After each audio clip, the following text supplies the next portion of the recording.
and answer questions, and all these questions are still pending. So 27, I'm saying, well, that's fine. So I'm saying that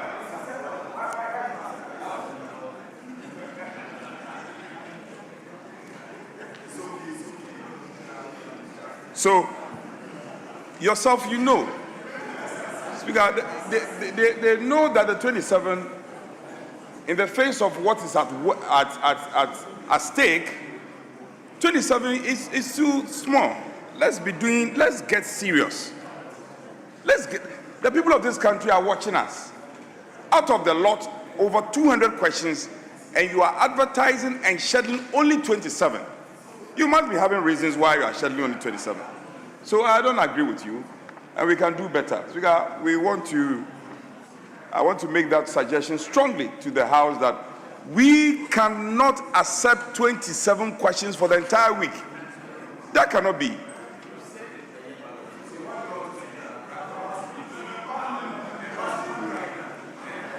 Again, don't try and, you can't intimidate me. You know you cannot. You cannot intimidate me.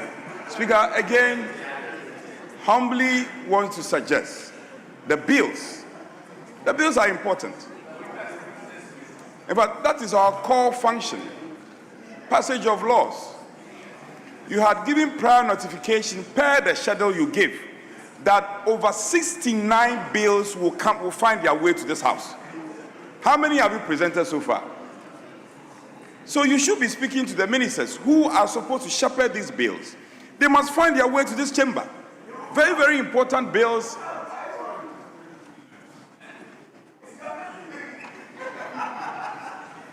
Speaker, these are very important bills. They are very, very important. I don't want to go through the litany of bills that are pending. So, Majority Leader, Deputy Leader, you are here. You should pass this message on. When, in our other world, when we were here, we often have a prior meeting with the ministers. And I am aware you've also taken a cue from those actions. You should be engaging the ministers to come and shepherd their bills. It's very disappointing. Let me conclude on referrals.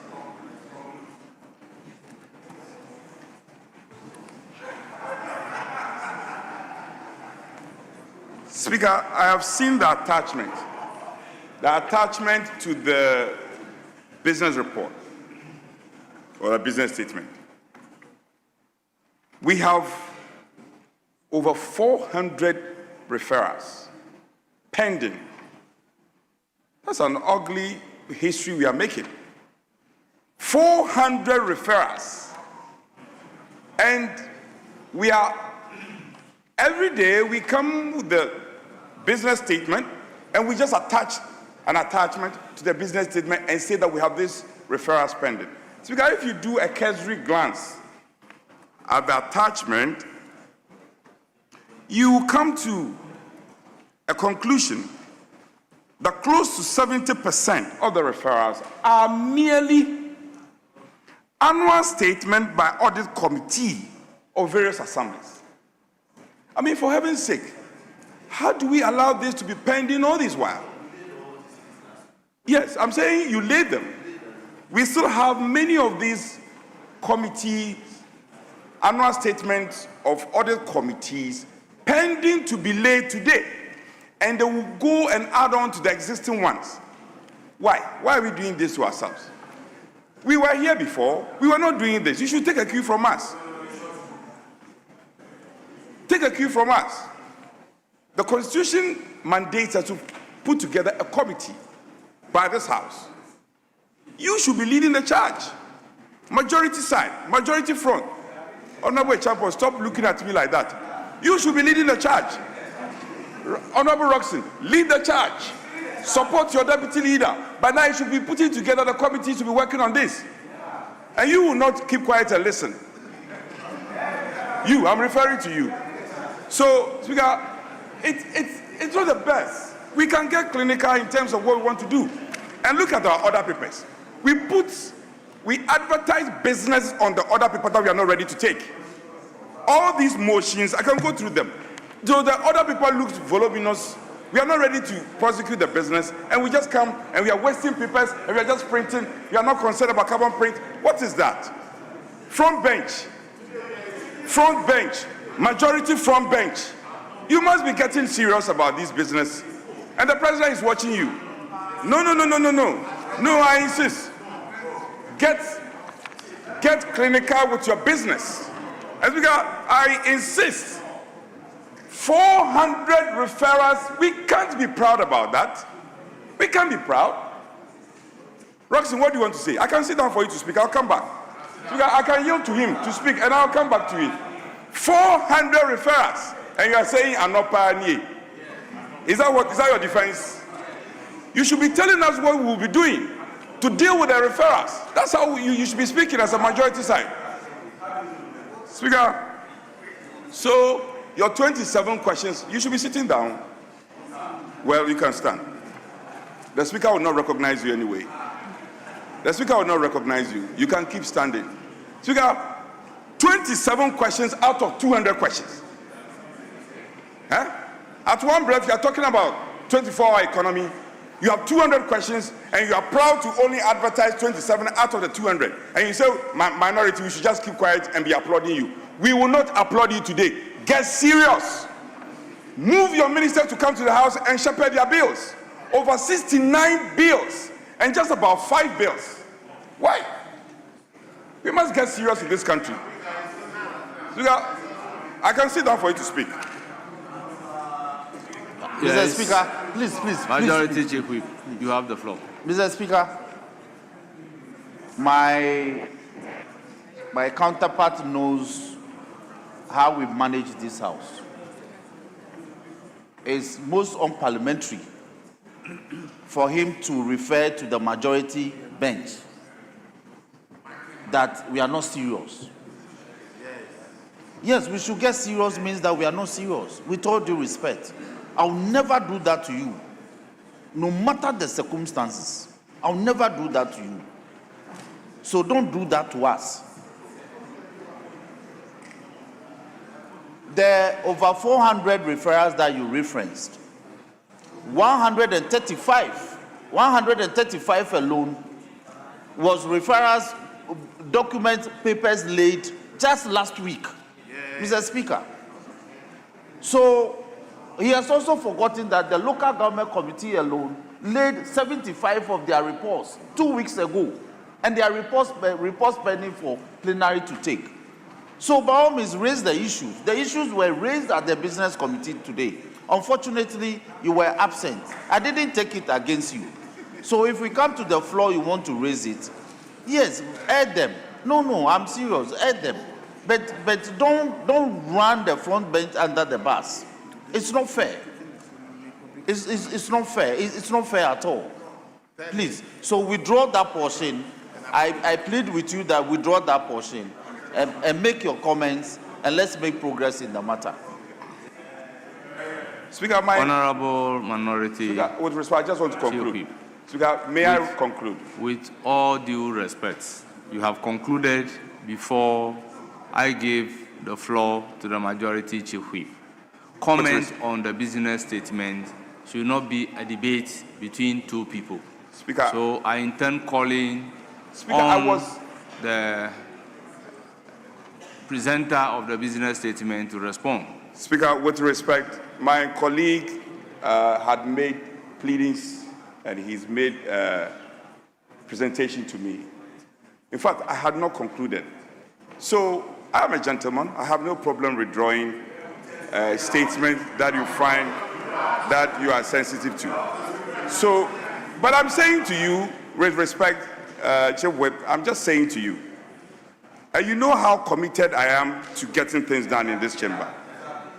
You are not at the front bench. You should tell him. So I'm saying, we cannot, Speaker, it is not right. It has never happened. 400 referrals, no, I'll come back to the point. 400 referrals, it has never happened in this House.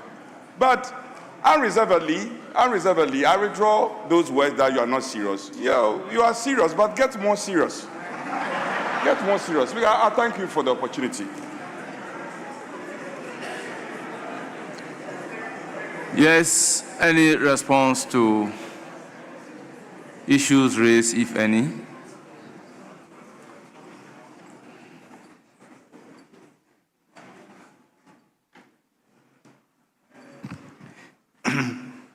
Thank you, Mr. Speaker.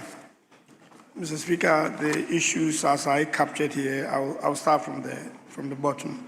I think a lot has been said by the Chief Whip on the issue to do with the referrals. In fact, there are quite a number of referrals out there, but we've also come to realize that some of these referrals have already been looked at and reports have been submitted. In fact, as the Chief Whip was saying, local government alone did about 77 reports, and there were many others. My honorable brother did not take out those reports that have been submitted here. He just gave the previous number, I believe. But it has come down. I do agree with you that a lot of work needs to be done, and then it needs to be sanitized as well, because we have stood here many a times where people will say that reports have been worked on and therefore should not be put here as a referral. That cleanup is ongoing. I'm working from backwards to the beginning. I mean, the issue of World Cup, I think the World Cup is still ongoing, and I do believe that in the next few days or so, the World Cup will come to an end, and the minister will definitely be here to give a report on the World Cup in terms of Ghana's entry and then exit and performance. On the issue of the media review, the date is Thursday, the 23rd of July. That is when the finance minister will come here to present the media review. As to whether it is statement or what have you, that is in the hands of the finance minister, and I cannot preempt that. I think the House report, my understanding is that it will be taken before we actually rise, and because of some peculiarities of the reports, it's been scheduled to be taken before we rise. The issue of admissibility of questions, I think I do agree that we have a lot of questions out there, and we have requested various ministers to come here to answer questions, but unfortunately, for the foreign minister, for instance, he lives out of a suitcase more or less. So it's been difficult to get some of them to come here and answer the questions, which we are working on. I think some of the issues that have been raised here, even by the very people who attended the business committee meeting, were issues that were discussed. But then, of course, the usual politics will also have to play its role. So those questions or those issues have been raised here. Mr. Speaker, I think these are the number of issues that I captured. If I've left anything out, I stand to be reminded to answer that. Thank you.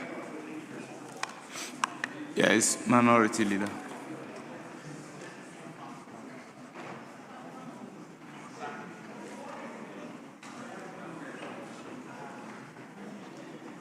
Speaker, thank you for the opportunity to express my own views regarding the matter before the House, the Business Committee report. Mr. Speaker, in the statement by the second Deputy Minority Whip, we did not hear anything about the Minister of Works and Water Resources coming to this House to brief us on any policy of government on sanitation. Mr. Speaker, you may recall that the Minister of Interior when he made a statement on this flood situation, indicated to this House that government will come with a comprehensive policy on this flood situation and how to address it. Mr. Speaker, I submit that it is not enough to declare 2 days for the purpose of cleanup. The cleanup exercise is not a solution. The solution is a well thought out policy on sanitation. That is what we need as a country. And it is becoming too late in the day. Any government determined to solve a problem the magnitude of which we saw would, without delay, announce a national policy on sanitation. Enough of the knee-jerk posture, the ad hoc measures. Mr. Speaker, we don't need them. Thousands lost property. Maybe because they are not public servants, they are not politicians, we are not talking about it. Many poor people lost their property. Many poor people lost their business. We need the government to rise to the occasion and address the nation on this matter. Mr. Speaker, it will surprise you to know that even after this matter, we have not seen any national mourning. People have died. Mr. Speaker, people have died. People have died. It is important that some official statement to commiserate, to address it. Mr. Speaker, we've seen other disasters where the president announced a national mourning. This we have not seen. Mr. Speaker, that is very important. Mr. Speaker, the second issue has to do with accountability of the 350 million that was approved by this House. Mr. Speaker, we have heard of the disbursement. We, the minority, supported government when it brought the application to the Finance Committee. It was not a majority decision. It was a unanimous decision by the committee. Honourable Minority Leader. Yes, Mr. Speaker. The rules are clear on the issues of accountability. Mr. Speaker, what has that got to do with comment on business statements? Mr. Speaker, if I land, please bear with me. I'm laying a foundation to the very point I want to make. No, sometimes... Mr. Speaker, let me finish. Sometimes I feel that we are abusing our Mr. rights. Speaker, I'm not. I am delving into the matter. Mr. Speaker, what we want as we the minority want the Minister of Finance to be programmed to come next week, Mr. Speaker, to brief this House on how the 350 million has been disbursed. Mr. Speaker, because it's a national emergency, we were expecting the majority leader to program the minister. Because, Mr. Speaker, he came under Article 177. Honourable Minority Leader, don't you think this will be appropriate question for the Finance Minister to come and answer? Mr. Speaker, there are several mechanisms. A question, a ministerial briefing. I am holding the view on behalf of my colleagues that the circumstances we find ourselves, our expectation is that the majority leader will program the Minister of Finance to brief the House. Mr. Speaker, we say so because last week, when NADMOD was sharing some items, it came to light that at Nima and Mamobi, they were sharing baked beans. When we raised it, they now told us that the baked beans was not part of the procured items. It was a donation. Mr. Speaker, we don't know who have donated. This is an important matter that we believe the Finance Minister should brief this House. So, Mr. Speaker, you should take note. Mr. Speaker, the next issue. Minority Leader, let me recognize the Chief Whip. He's been on his feet for Mr. some Speaker, time. you want to recognize the... Yes. Very well, that's Yes. fine. Mr. Speaker, I arise on grounds that the minority leader is grossly misleading the House. Grossly misleading the House. Mr. Speaker, I rise in pursuance of Order 122. Mr. Speaker, one, the allegation that government has not been responsive. You made that allegation. That was your opening comment, that the government has not been responsive and that government should be responsive. It's totally unfounded. The government has been so responsive and moved with alacrity. You actually criticized government last week. Mr. Speaker, government has secured 350 million. Government has secured 350 million from the contingency fund, subject to the approval of the Finance Committee, which was granted, and has since been disbursed, or in the process of being disbursed. And so the claim that government has not been responsive in this matter is totally unfounded and mischievous. Number two, Mr. Speaker, just last week, as many as 3 statements were admitted by you, Mr. Speaker, and read on this floor. Those statements attracted a lot of interest from members. The statements were essentially about the consequence of the flood that we suffered, including the victims that we lost. And messages of condolences were extended to the bereaved families. So for the minority leader to get up and say that no formal statement had been made in respect of the lives that we lost is totally unfounded. A message of condolences need not come from a minister only. So this sort of politics must stop.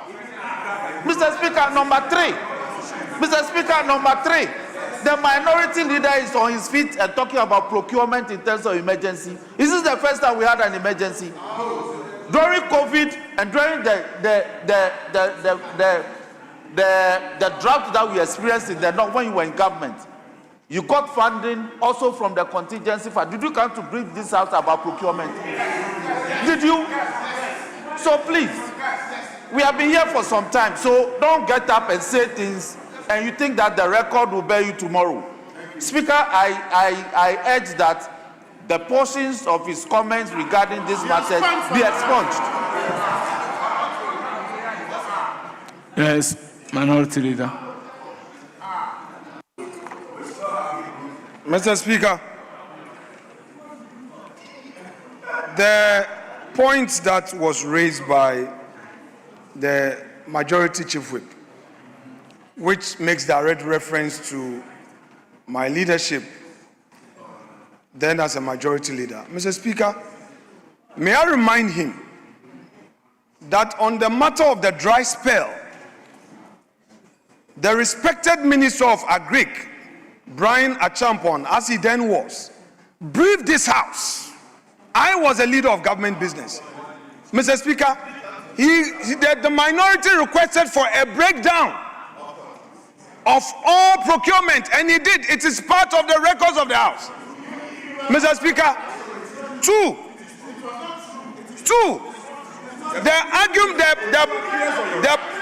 the issue before this House, which I am raising, is that we have not heard the government making a declaration with respect to what has happened to those who lost their property and those who lost their lives.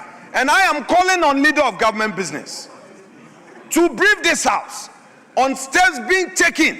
I'm not making an allegation. I'm using language. Attention to be paid to language.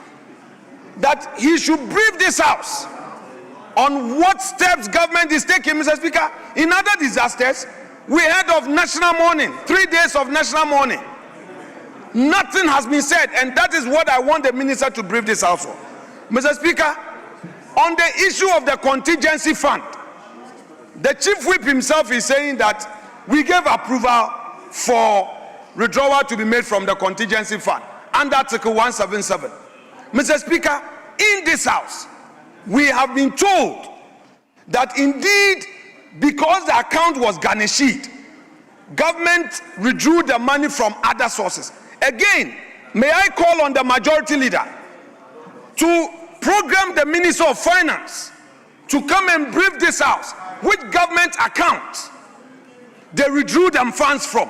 And two, the Attorney General and Minister of Justice should come and brief this House which entity, which party, which agency, which institution, which individual garnished government account.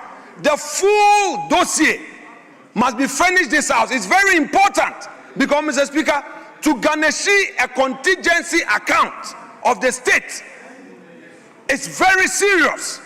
The Attorney General must fully brief this House how the AG was involved and how come, and indeed whether or not they have appealed the decision and what is the status of that account. Mr. Speaker, the next point I want the minister, the leader of government business to brief this House has to do with, Mr. Speaker, the Ministry of Agric. Mr. Speaker, may I plead with the leader of government business to program the Minister of Agric to come and brief the House on the status of the Nkukon Kitinkiti initiative. Mr. Speaker, the minister is on record to have said that the beneficiaries have consumed the beds. Mr. Speaker, we want clarity as a House because, Mr. Speaker, this was supposed to be an entrepreneurial venture where they are supposed to pay back. May we know the status of it, Mr. Speaker. And finally, Mr. Speaker, finally, yes, this one. Mr. Speaker, finally, can the Minister of Justice and Attorney General be programmed, Mr. Speaker, urgently to come and brief this House on the activities of IOCO. Mr. Speaker, we are a House with oversight responsibility. Mr. Speaker, there are things that are happening. If we don't talk about it today, tomorrow, the other side may be wearing the shoe. Mr. Speaker, the Director of Communications of our party, Miracles Abuaji, was arrested and detained by Yoko at the airport. Mr. Speaker, he has been in custody for over 3 days. We are not against accountability. We are against the Rambo style.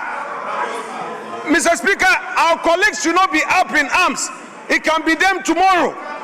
Mr. Speaker, what is happening to Miracle Abuaji is not good for our democracy. The Attorney General should come to this House and brief us of the situation. The IOCO will arrest people if the person was in the country, has traveled, he's coming, then in a Rambo style, he's arrested. Mr. Speaker, at the airport, detained for over 3 days. Mr. Speaker, and now they are demanding properties worth 55 million cedis before he's granted bail. Let's be careful, my dear political colleagues. Let's be careful, Ghanaian political leaders. It can be somebody today. There is an election ahead. You can never tell.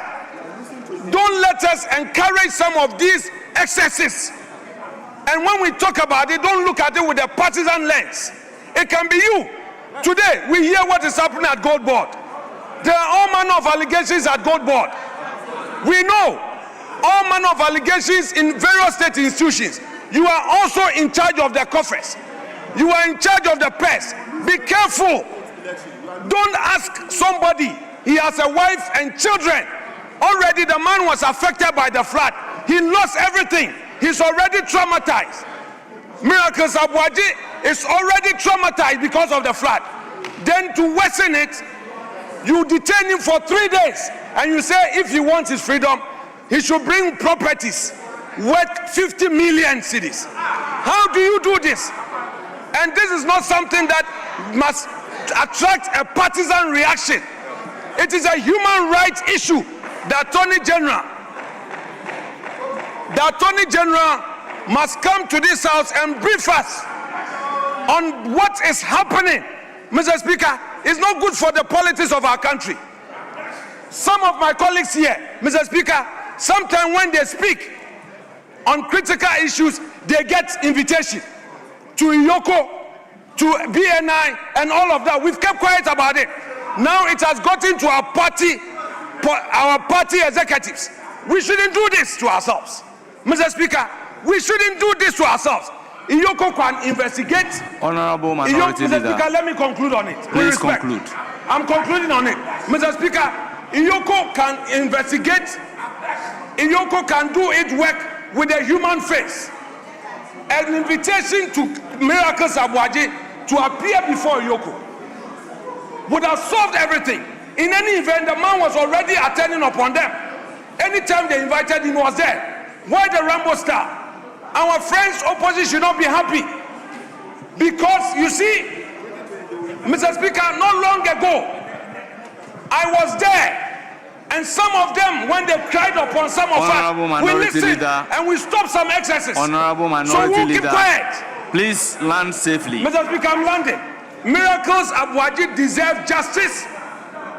The country must not shut its eyes on the excesses by Iyoko. And Majority Leader, please program the Attorney General to come before this house and address us on what is happening at Iyoko. The human rights abuses, we will not take it as a house.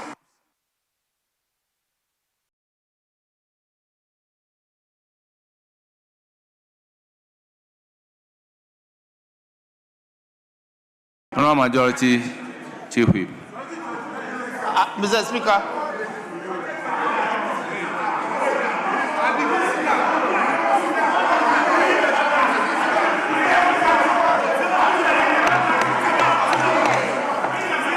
I call on Majority Chief Whip, Honorable Habib, please resume your seat.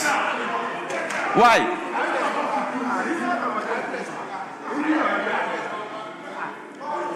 Mr. Speaker. Yes, Majority Chief Whip. Mr. Speaker, I believe you've given me the opportunity to speak in my standing as a member of this house. You didn't give me the opportunity, I believe, to respond to the matters arising from the business statement, because my comment too is contingent on matters arising from the business statement, attracting comments from the minority leader. Mr. Speaker, the minority leader is on his feet, suggesting that the Attorney General should be invited to respond to queries from him regarding the performance of functions of his office or agencies under him. Speaker, the particular matter that he has referenced, perhaps he hasn't read. And so let me reference the formal response from Iyoko. Because you see, we are members of a community of reading men, and I want him to read. Mr. Speaker, the Iyoko,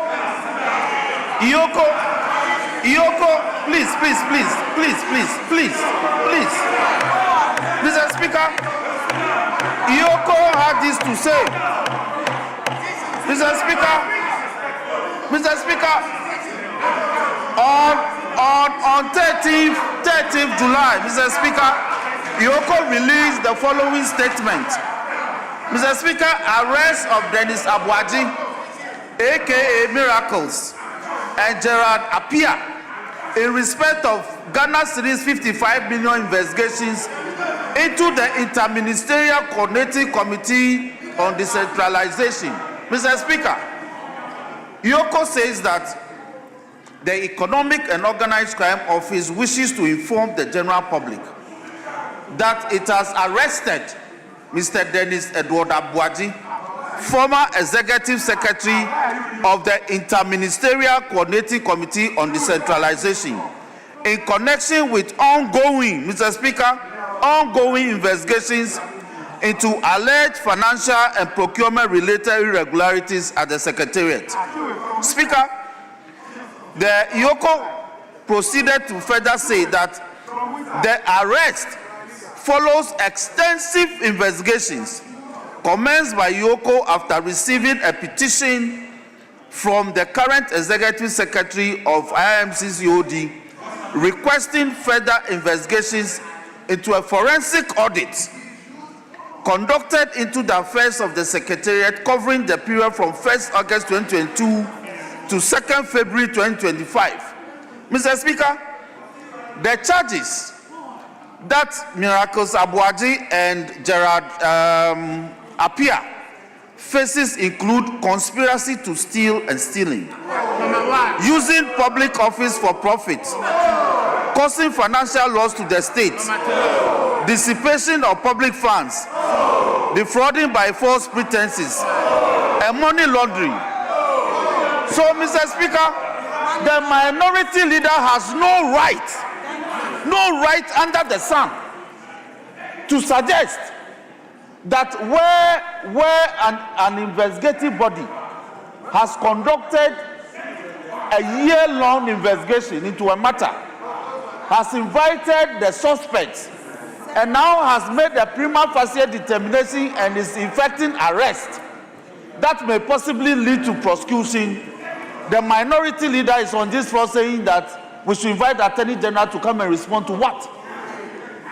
That we must not demand accountability from public office holders.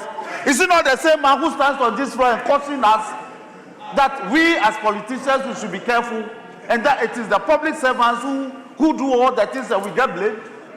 And today when the public servant is getting blamed, you are saying that he shouldn't be blamed? So by all means we can do politics, but some of the things, Mr. Speaker, it must not be countenanced on this floor. It must not. Now, in respect of bail, nobody is saying that he should bring property worth 55 million Ghana cedis. Yes, 55 million Ghana cedis. They are saying that for somebody to stand surety to assure the body and perhaps the court that you appear and defend yourself in the matter, the person should be able to establish that he has property value to the amount of the subject of the charges. So it's not about bringing a property and all that. He knows that. The 55 million is not money that is supposed to be carried to Yoko. He shouldn't put out these mischievous lines. And so he's a lawyer, he's my classmate, and we practice together, we still practice. He should rather advise that the property be done. And if you think that the terms as offered for the bail are onerous, Mr. Speaker, like you have taught us, he knows that you can always go back and beat it down. So he shouldn't stand here and rather aggravate the situation of the suspect. It is not fair. It is not fair at all.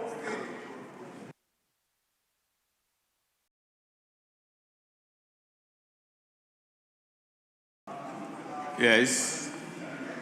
Mr. Speaker, I think that the majority chief whip has every right to respond to me if that is his pleasure.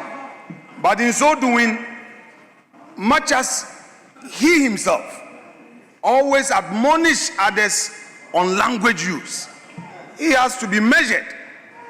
You cannot question somebody merely because you disagree with him and you say he has not read. Mr. Speaker, I take serious exception to that statement from him. Mr. Speaker, in the list, Mr. Speaker, in the list, I'm a senior in this house. In the list, I'm a senior in this house. And our practice and conventions and the values of this house require that you extend courtesy to your senior. Mr. Speaker, is the reason why we accord you every respect, because you are the presiding officer. When you say we should resume our seat, we are obliged to resume, even where we disagree with you. Mr. Speaker, those offensive words, I know he's a gentleman. If he's minded, he should withdraw them. If he's minded, I have never hesitated. I have never hesitated. Any day when I am required to withdraw, I do so. Mr. Speaker, the issue I raised, the burden of my submission, had to do with the excesses of Iyoko's actions. Permit me to crave his indulgence to respond to your demand that I should withdraw the word he doesn't read. Speaker, I have due regard for my leader. I withdraw the word community of reading men. I withdraw. Mr. Speaker, I further withdraw that he didn't read. So perhaps he read, but he glossed over the conditions given by Iyoko for the arrest. So I withdraw that person. And I apologize. Mr. Speaker, I've accepted it. Yes. Mr. Speaker, I've accepted it graciously. Yes. But Mr. Speaker, the point I need to clarify is that the bail condition, he contended that the demand by Iyoko does not mean that there should be cash of 50 million. Mr. Speaker, Iyoko is demanding 50 million worth of properties from the sureties. You are a lawyer, I am a lawyer. We know what it means where a state investigative agency demands Honorable Minority property Leader, worth 50 million. with all due respect, I think we have made your points Very clear. well, Mr. Speaker, thank you. On Mr. this Speaker, let note- me touch the last point. On this note, the business statement Very well. as presented is accordingly adopted.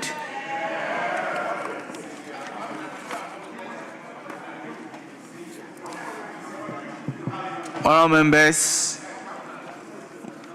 once again, let me acknowledge the presence of a delegation from the National Assembly of the Republic of Namibia to the Parliament of the Republic of Ghana from 13th to 17th July 2026. Honourable members, they are here to hold interactive sessions with the leadership of the Business Committee, the minority and majority caucuses. They would also meet with some senior procedural officers of the parliamentary service during their study visit. Our visitors are Honorable Katamelo Widow Philippus, Honorable Matthias Sipipa Imbudu, Honorable Veino Tuhafeni Hangula, Honorable David Christian Igup,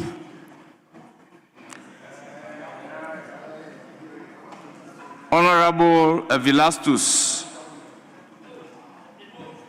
Karonda,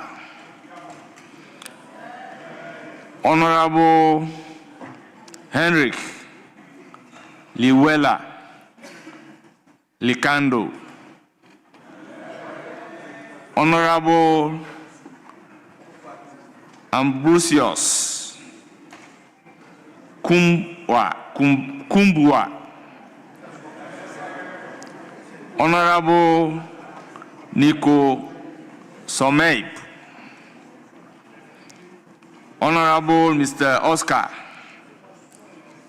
Muyatwa, Mr. Resto T. Nakanyala, Mr. Esau Mbako, and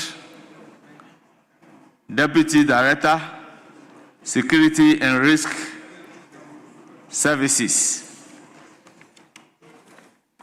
Our members, we also have our members on your behalf and on behalf of the House. I welcome the delegation to Parliament and I wish them fruitful deliberations and stay in Accra, Ghana.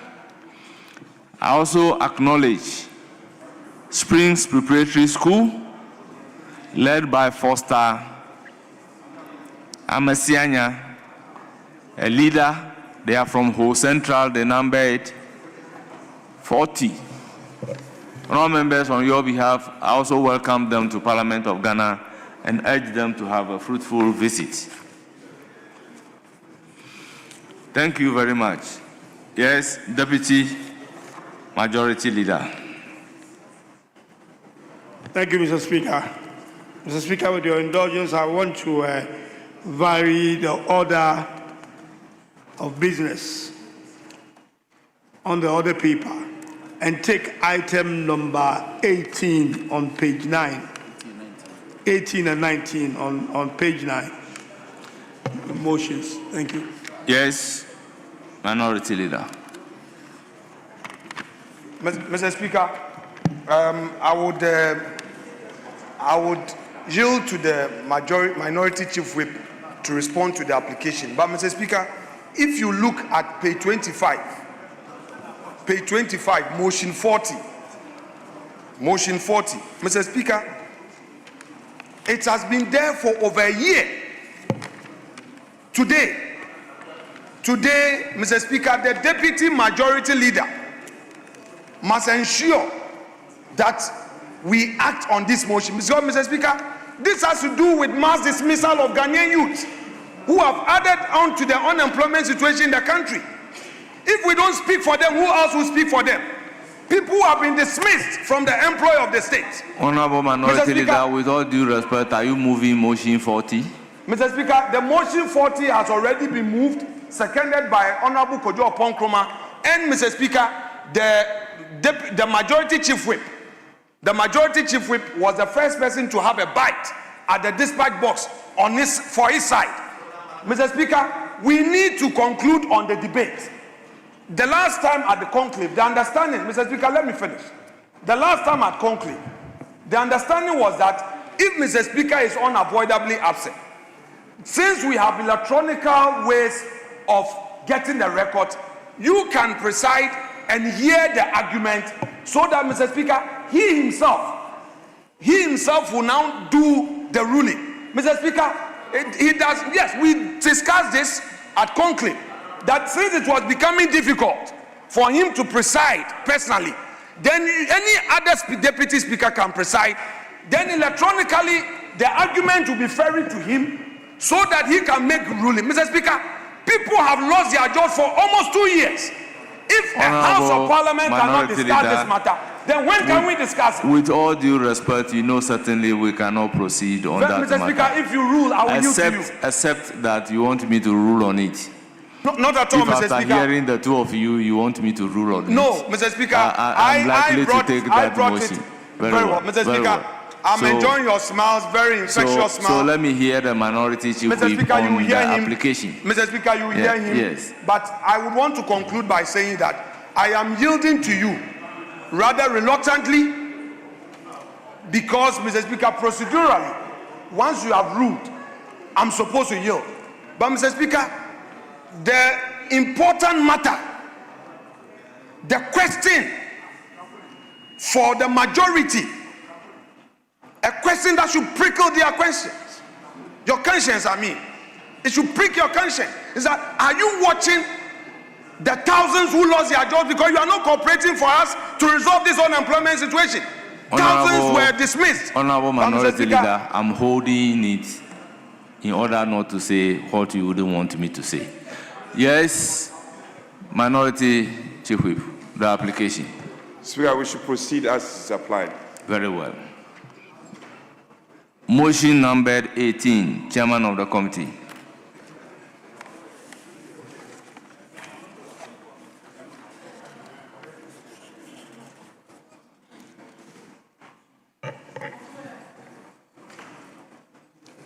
Thank you very much, Mr. Speaker.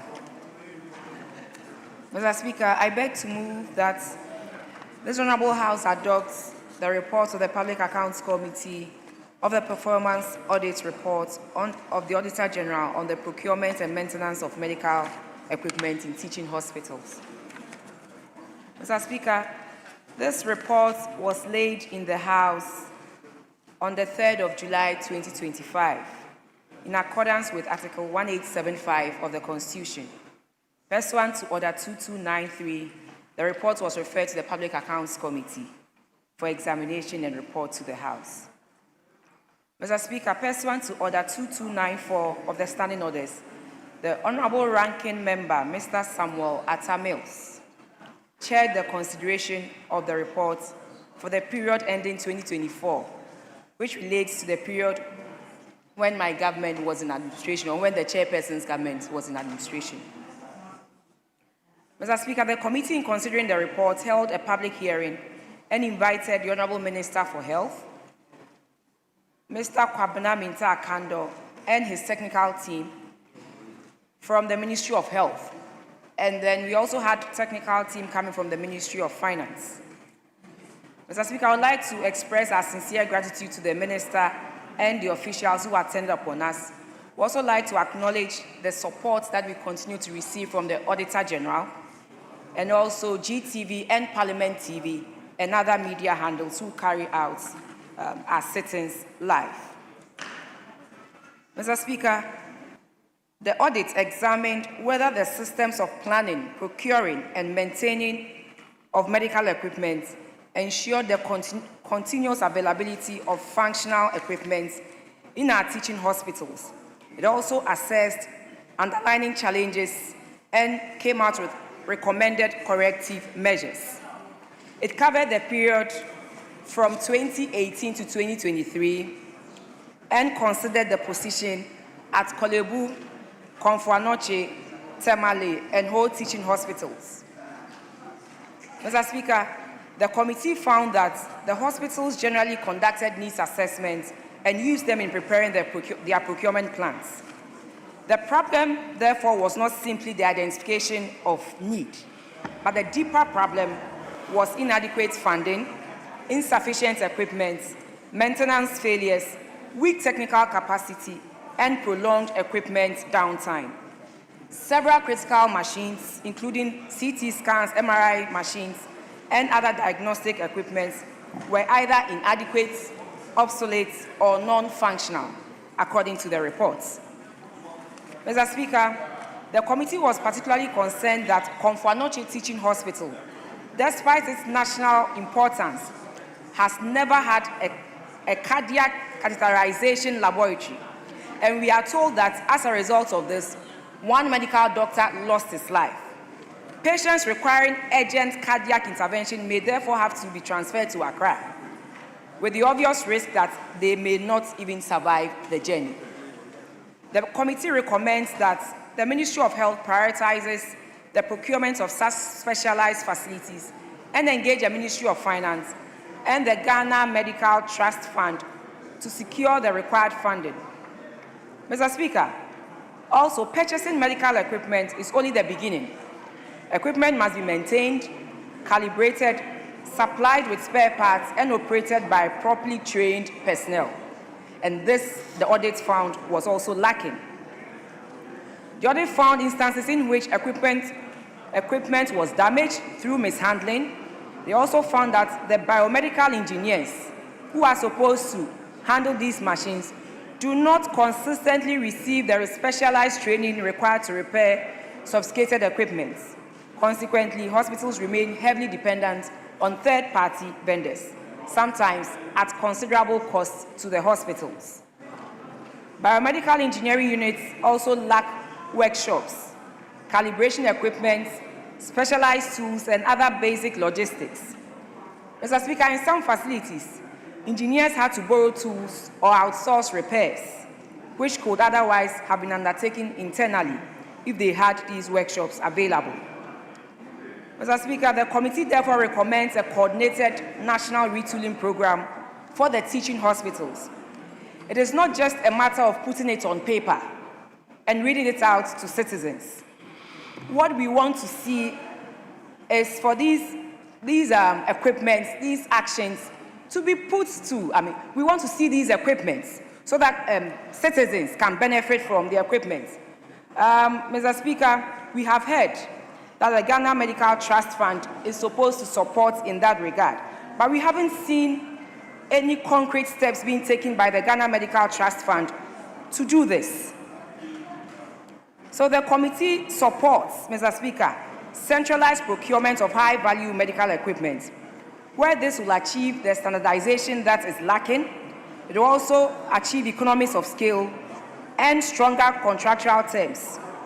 Mr. Speaker, such procurement contracts must, one, extend warranties, comprehensive maintenance and service agreements, assured availability of spare parts, and in-country technical support, hands-on training for biomedical engineers, as well as protection against the procurement of equipment which becomes prematurely obsolete. Mr. Speaker, you hear that maybe we got an equipment in a particular year, but then you go and look at the equipment, the fresh or the brand new equipment that we bought is, say, 10 or 15 years old. That is what we are talking about, that we should protect against the procurement of equipment which becomes prematurely obsolete in no time. The committee further recommends closer collaboration between the Ministry of Health, the teaching hospitals, and the Ghana Medical Trust Fund, so that their needs assessments are harmonized and scarce resources are directed to the most urgent needs.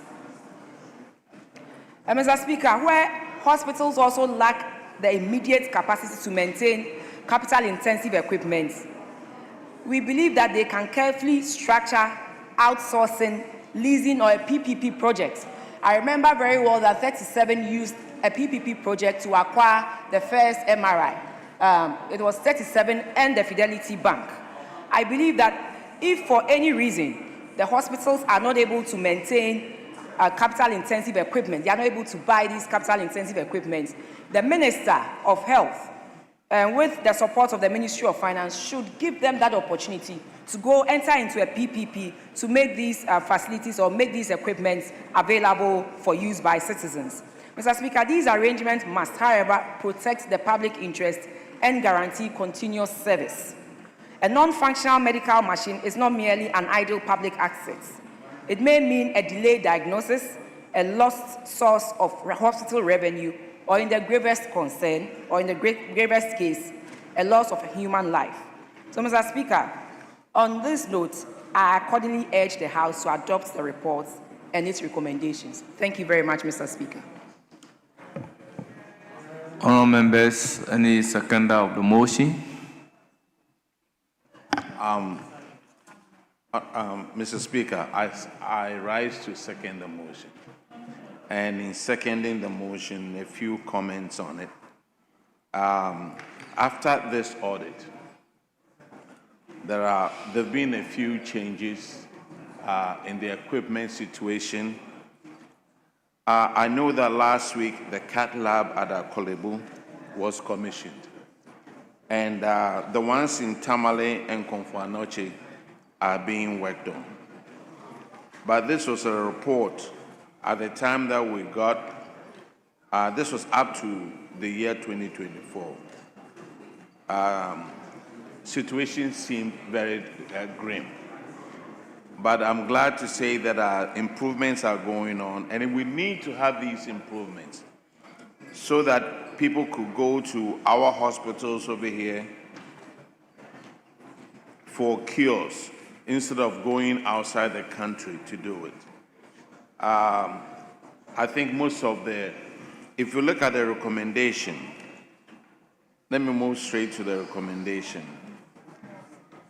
It says over here that The committee noted that several hospitals outsource maintenance services at significant cost due to limited in-house capacity, inadequate tools, and weak logistical support for biomedical engineering units.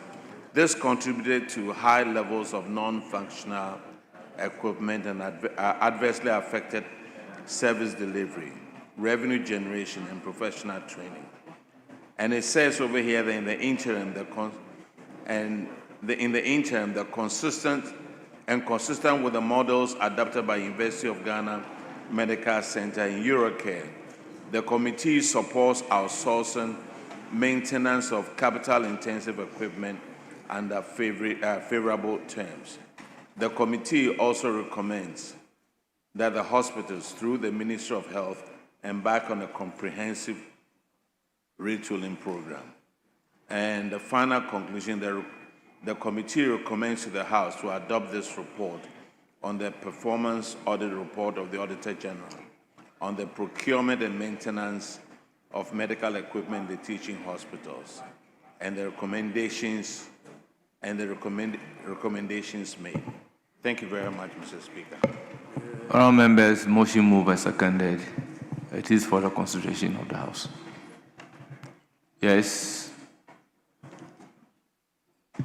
Thank you very much, Mr. Speaker. Mr. Speaker, I rise to support this motion as moved by this Honourable House and to comment on the report of the Public Accounts Committee on the performance audit report of the Auditor General on the procurement and maintenance of medical equipment in teaching hospitals. Mr. Speaker, when the hospital management team appeared before the Public Accounts Committee, one striking thing throughout the various presentations was that as a country, we lack maintenance culture. I mean, there's a poor maintenance culture that runs through virtually all hospitals across our country. Mr. Speaker, and that is why it's important that as a country, we introduce a mandatory preventive maintenance schedules and annual maintenance audits for all the major medical equipment. It's a bit intriguing, Mr. Speaker, to find out that most of the medical equipment that we invest in have become obsolete. I mean, spare parts are not available. You get to Kolebu, you get to Konfanochi teaching hospitals, and you realize that equipment that ought to arrest major conditions like cardiac arrest are unavailable. Mr. Speaker, this cannot be allowed to go on, and that is why, for me, we seriously need the mandatory preventive maintenance schedules and annual maintenance audits in our facilities. Mr. Speaker, one striking thing is that you can have these equipments, but personnel who manage these equipments, if they are not motivated enough, if their salaries are not streamlined, if they do not feel belong, would largely affect the operationalization of these equipments if we are to invest in them. Mr. Speaker, biomedical engineers in this country receive inadequate specialized training, and this results in frequent dependence on third-party vendors. Mr. Speaker, I am a lab technologist myself. I did lab technology as my first degree, and when I speak to colleagues in the industry, the sentiments is that we seem to have left them. I mean, we do not have a structured payroll system for biomedical engineers, and this seems to be affecting the output. Mr. Speaker, so we must commend the committee for recognizing that biomedical health professionals deserve that same level of attention and motivation as other health professionals. Mr. Speaker, we need to also expand the conversation to include all health or allied health professionals, especially medical laboratory scientists, medical laboratory technologists, whose works underpin diagnosis and patient care. Mr. Speaker, it is for this reason that we are recommending to the Ministry of Health that modern medical equipment is not only as effective as the professionals who maintain it.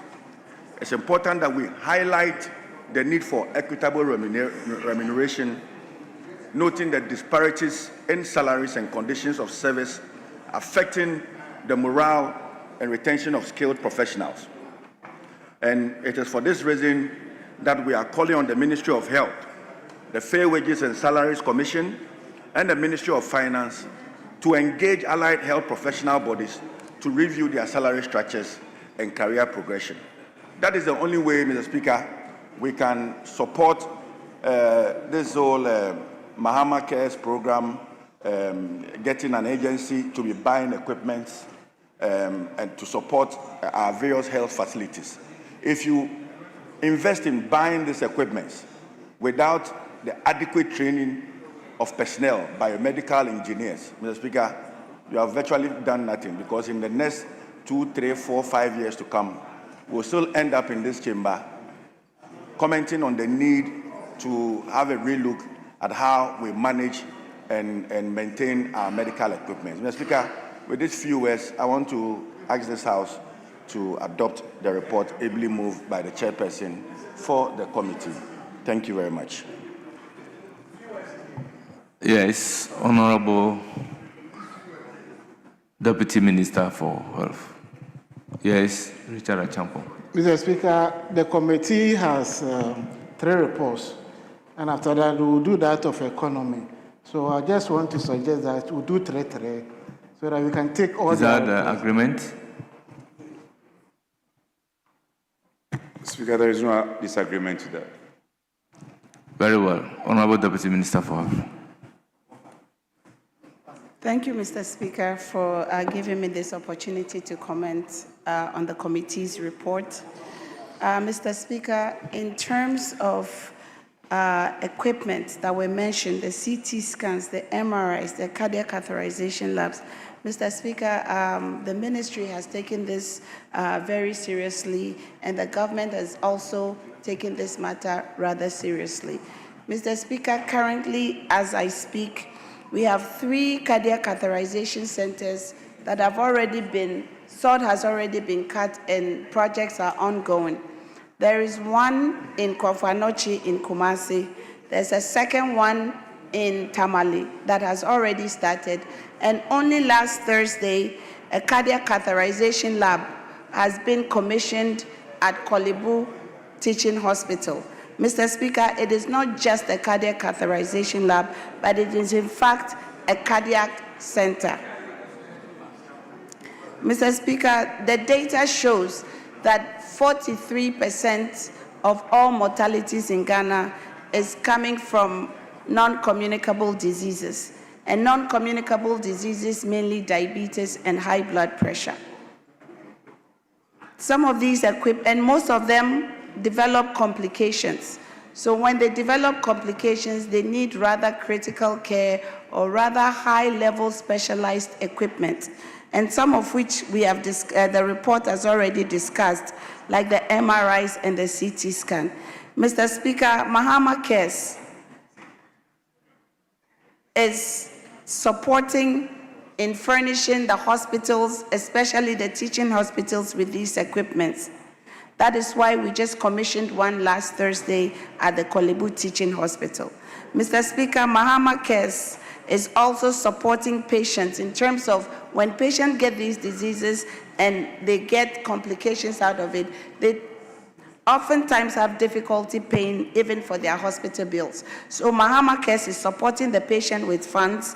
Mahama Cares is also looking at the people or the critical staff that will manage those high-level equipments.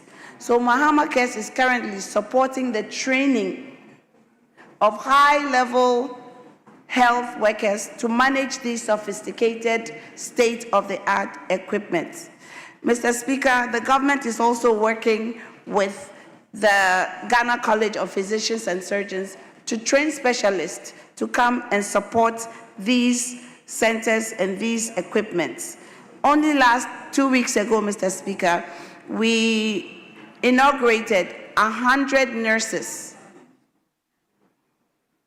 that are now doing bachelor's degree in nursing in fields, sophisticated fields or critical care fields like emergency medicine, cardiology, nephrology, endocrinology, and critical care.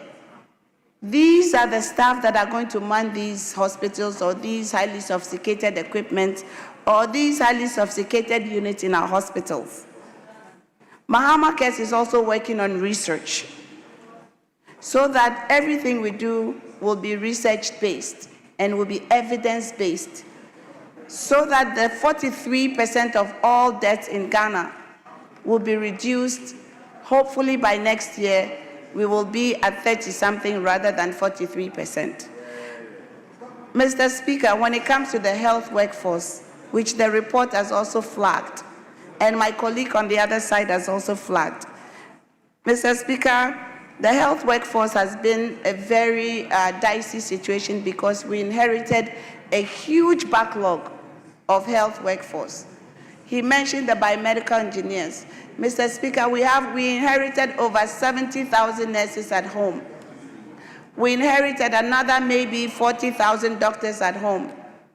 We inherited a huge number of biomedical engineers who are sitting at home. Mr. Speaker, we just opened recruitment for nursing, and we are now recruiting nurses from 2021. So the group from 2020, 21, 22, 23, 24 are still at home, and we are just now beginning that recruitment. I'm speaking to the report in terms of health workforce. Mr. Speaker. Honorable member, please address the chair. Mr. Speaker, so we are working on the health workforce as we gradually clear the huge backlog that we have inherited and then continue to train people who are able to man these state-of-the-art equipments.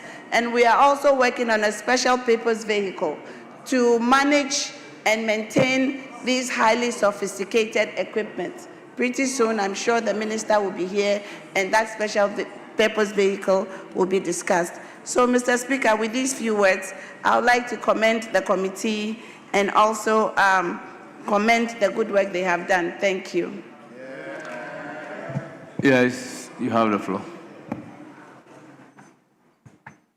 Thank you very much, Right Honorable Speaker, for this opportunity to contribute to the report of the Public Accounts Committee.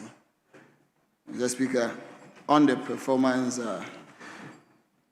audit report on procurement and maintenance of medical equipment in our teaching hospital. Mr. Speaker, performance audit reports are very important. It gives us an opportunity to assess the adequacy of equipment that we do have in our hospitals. Mr. Speaker, it also helps us to be able to know the competence level of the individuals that are manning these equipments in our hospitals, as well as, Mr. Speaker, access, and whether it has also been able to help improve the healthcare of the ordinary Ghanaian citizen. Mr. Speaker, so it requires three major prone approaches towards that. And one of it has always been said, and been said by all the members here, is the workforce. And I also heard the Deputy Minister also speaking to the workforce that they inherited and are true. Mr. Speaker, our complaint always as leaders obviously cannot rely on the number of people that we've left at home. It is even an opportunity for you that you came to meet people who were trained and, Mr. Speaker, could be readily ushered into the workforce and be able to man these ones. That ought not to be a complaint. The complaint that you ought to be saying is, why have we neglected the construction of hospitals that could adequately accommodate them? And now we are struggling to have these hospitals that were started completed. Mr. Speaker, these individuals you talk about that you are going to recruit, where are you going to send them? You are going to send them back into the same hospitals that you say they are overstretched, they are choked, and there are no spaces to put them in. Build a new hospital so that we can have access to recruit them into it. So these, we came to meet them, and the rest, Mr. Speaker, has nothing to do with that. But consequently to the report, Mr. Speaker, most importantly, Mr. Speaker, if you read a portion of the report, and I would want to talk about that, it says that there was no management responses to the auditors when they came to facilities. Mr. Speaker, that is very worrying. The worrying aspect of that is that these individuals that we are also trying to help, our health professionals who are manning this equipment, do not take, Mr. Speaker, the work of the auditors and the effect of these auditors very seriously. They come there, they don't attend to them, they don't interact with them, so that they can put together a comprehensive report that would help policy makers be able to implement good policies to help those individuals that are using the machines, as well as the people who does access healthcare services in these hospitals. So it's important that, Mr. Speaker, we also make a case to them that when these auditors come, they must as well be able to open their doors to them. Most importantly, Mr. Speaker, we've all been talking about maintenance of these equipment and the rest. Mr. Speaker, it's important. Maintenance and planned maintenance is important. But most importantly, Mr. Speaker, it is not only about the maintenance. You can have an equipment that will be 20 years and well maintained, but Mr. Speaker, it will not be fit for purpose in the current dispensation that we have. We cannot be having a 15-year-old equipment in this 21st century that would be used in doing proper specialized procedures for our people. We must also be looking at the numbers, Mr. Speaker, of these equipments in the country, and also how modern or how equipped they are to greater technology that we are having now. We live in the AI world now. Everything moves at a faster speed. So it's important that, Mr. Speaker, we look at those aspects also. But consequently, and most important, Mr. Speaker, the Deputy Minister talked about the construction of 3 cataract centers in this country. And we made mention of Tamal, Mr. Speaker. She made mention of Kumasi and Accra. They are short cutting. We would want to urge you that completion of these ones be implemented very quick so that we can have it. But, Mr. Speaker, to rate, I found that all of these equipment and the over-concentration in these traditional areas are too much. We can use some of these centers that we are building as pool centers to be able to develop the country in its totality. We are struggling to post medical doctors to rural areas, to other deprived communities in this country. Mr. Speaker, why can't we, Mr. Speaker, use some of these centers as pool centers, send some of these equipment, decentralize it, have greater access to the people so that they can also be benefiting from it, so that we can also open up. I remember when I was young, we used to have GI and Kwanta, where we used to have an orthopedic center. They used to have in some people traveled wild and near, Mr. Speaker, to get to these areas. So it's important that once we do this planning of our equipment, we must be able to use that as a form of decentralizing to make sure that the country is pocket around, developed, Mr. Speaker, into specialized areas, and be able to even pull people and specialize people to these areas so that we can have prosperity and economic growth. And with these few words, Mr. Speaker, I would urge the House to adopt the report and the recommendation in it. And Honorable Deputy Minister, relay the information to your minister so that proper policy planning in terms of these things can be done. I thank you very much, Mr. Speaker.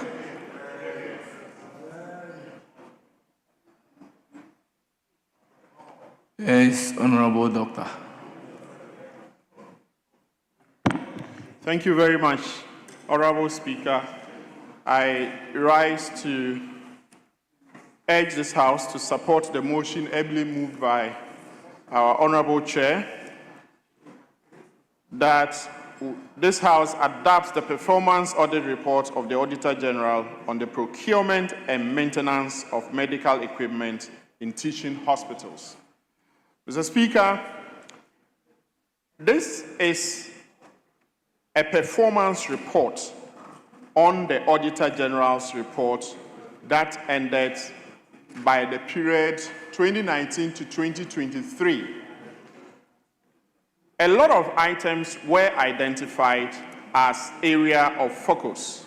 One of them that the auditors highlighted was the need for planning for the medical equipment needed in these teaching hospitals. Now, this is very important because if you don't plan and you just go on a procurement spree, there's a likelihood that you'll buy equipment that will not speak to responding to the needs of the said teaching hospital. And so in assessing the performance, at least by the time of the public hearing of our committee, we had observed that a lot of progress had been made in this regard. And I'd like to commend the Deputy Minister on her submission and asks that there is more to be done in going into this specific item of planning for the medical equipment needed. Now, it's obvious that when you go to most of these teaching hospitals, we have a backlog of obsolete equipment that are occupying a lot of space.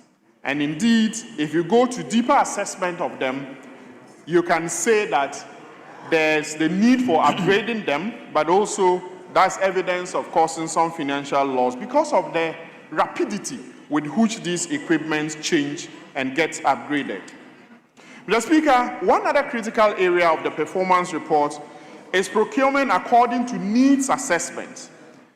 Now, the quantities were observed as low because the quantities were inadequate for these teaching hospitals, particularly some specific equipment as CT scans, MRI equipment, and other related critical equipment. And so, some of them, in fact, apart from being insufficient, some of them were also seen as non-functional. But, Mr. Speaker, it raised a procurement issue of cost of these procurement items. And so, the discussion revealed that we have to look at how these items, these critical items, are procured. Do we go for bulk procurement of them to save costs? Do we go for high-end quality? What are the tax arrangements in our own procurement in regards to these critical medical equipment? And it's been found that the tax element on these medical equipment is actually high. And so as a country, we need to check where we are on these and take a decision on what we can do to ensure that the quality equipment that we so critically need for our health care services are procured at cost that is affordable to the buying agencies. Mr. Speaker, there is no point over flogging the issue of training of personnel, but I argue that it's important that as we do the needs assessment for equipment, we do a complementary needs assessment for the manpower that are required to be able to man these critical equipment. Indeed, if you go to buy the equipment, you don't have the personnel to man them, then it's as good as not going to buy it in the first place. And so to be sure that we efficiently use our country's resources, this committee's report recommends that we should match needs assessment of the equipment together with the manpower needs. And then, when we've done this, there's a need for us to be innovative about continuous training of the manpower that are required to be able to man this equipment. Mr. Speaker, those are the critical elements that I wish to highlight on this report, and I wish to urge this House to support the motion and accordingly adopt the committee's report. I thank you so much, Mr. Speaker, for the opportunity. Honourable members, at the conclusion of the debate, the question is, as many as are in favour of the motion say aye. Those against say no. The ayes have it. The motion is accordingly adopted.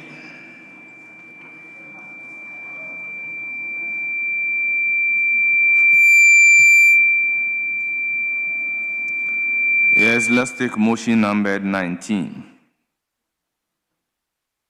Chairperson of the committee.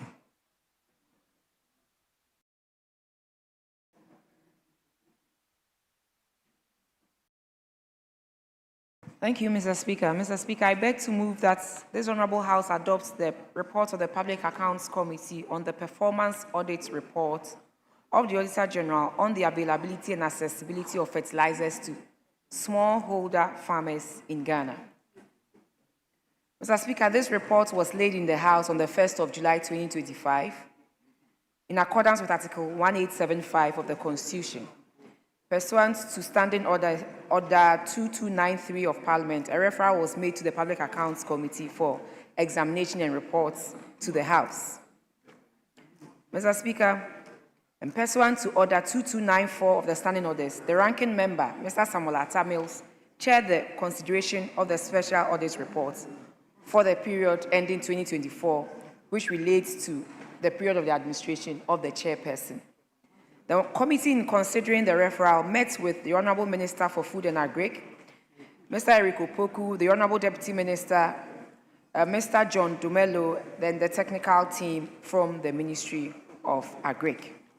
The committee is grateful to them for attending upon us, and also grateful to the Auditor General, the Audit Service, for GTV and Parliament TV as well, and all the media houses who help us reach many Ghanaians who are really interested in what we do. Mr. Speaker, the audit covered the period from January 2019 to December 2023. Its principal purpose was to determine whether fertilizers were available to smallholder farmers and whether those farmers could obtain them in the right quantities at the right time and in the appropriate formulation. The committee found that the Ministry of Food and Agric had undertaken useful soil assessments and identified fertilizer blends appropriate for particular crops and ecological zones. The ministry also incorporated the fertilizer requirements of farmers into its planning and budgeting purposes. That positive finding must, however, be considered alongside serious weaknesses in quality control, procurement, and distribution. Mr. Speaker, the ministry did not always ensure that fertilizers supplied to farmers met the required specification. The audit identified that in 2021, fertilizers supplied to farmers in some parts of the Upper East region, specifically Garu, Timpani, Boko, Pusiga, and Binduri, did not perform as expected. The required quality inspection had not been undertaken in these affected districts. The fertilizer, according to the Auditor General, was supplied by the Agric Manufacturing Group Limited. And based on their findings, they were asked to replace these fertilizers.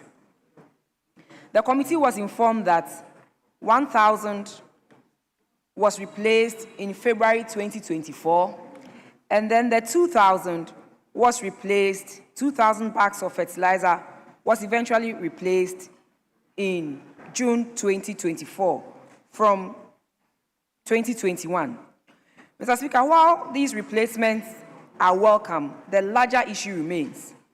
Farmers should not have to lose an entire farming season before defective inputs are identified and replaced. Quality assurance must take place before distribution and not after farmers have suffered losses. Mr. Speaker, secondly, the ministry planned to supply approximately 1.5 million metric tons of fertilizer during the audit period, but supplied only 1.02 million metric tons. And this represented just 64.5% of the planned quantity. In 2022, Mr. Speaker, 27 out of the 45 selected suppliers failed to supply any of the quantities allocated to them. Yet the procurement arrangement did not require adequate performance security or bonds to protect the state and the farmers against supplier defaults. Mr. Speaker, the reason was because they used the expression of interest criteria of procurement, and that did not require a performance bond or performance security. And so that affected the supply of fertilizer in the year 2022. Mr. Speaker, thirdly, fertilizers which ought to have been available by February were frequently delivered from May onwards. This was after the commencement of planting and after the optimal period for fertilizer application. Mr. Speaker, the audit noted that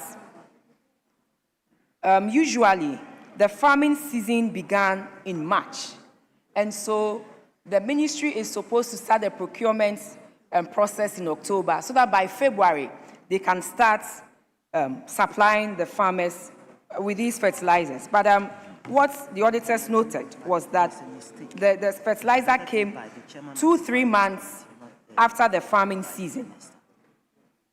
And Mr. Speaker, for a farmer dependent on rainfall, this severely affects production. The committee therefore recommends that the ministry should ensure regular supply of these fertilizers. 2, they should also ensure regular testing of the fertilizers the Plant Protection and Regulatory Services Directorates should do what is expected of them. We also require that selected suppliers should demonstrate financial and logistical capacity to perform, and also require appropriate performance bonds in fertilizer supply contracts. We also want to ask the ministry to develop contingency arrangements to address international shortages and price disruptions whenever they occur, and also include clear delivery dates and structured payment arrangements in future contracts. Mr. Speaker, the central lesson from this audit is that agriculture, in the form of access and availability of fertilizer, must be judged by what reaches the farmer, not merely by what appears in the procurement plan. Fertilizer must be of the right quality, supplied in the right quantity, and delivered at the right time. So, Mr. Speaker, with these few words, I respectfully urge the House to adopt the report and its recommendations. Thank you very much. Honourable members, motion move, report presented. Any seconder? Yes, Honourable Atamils. Thank you very much, Mr. Speaker. I rise to second the motion, and in so doing, just talk about a few of the highlights. Just like the chairperson said, this was the scope of the audit covered January 2019 to December 2023, and it focused on the ministry's procurement and distribution of fertilizers. Some of the issues that we found were the fertilizers not being delivered on time, which the chairperson has already spoken about. The auditors found that for the audit period, the quantity of fertilizers the ministry supplied did not meet the planned quantities. And management response was the global fertilizer market was disrupted in 2021 because of COVID-19 pandemic. I hope we don't have another COVID to delay the supply of these fertilizers.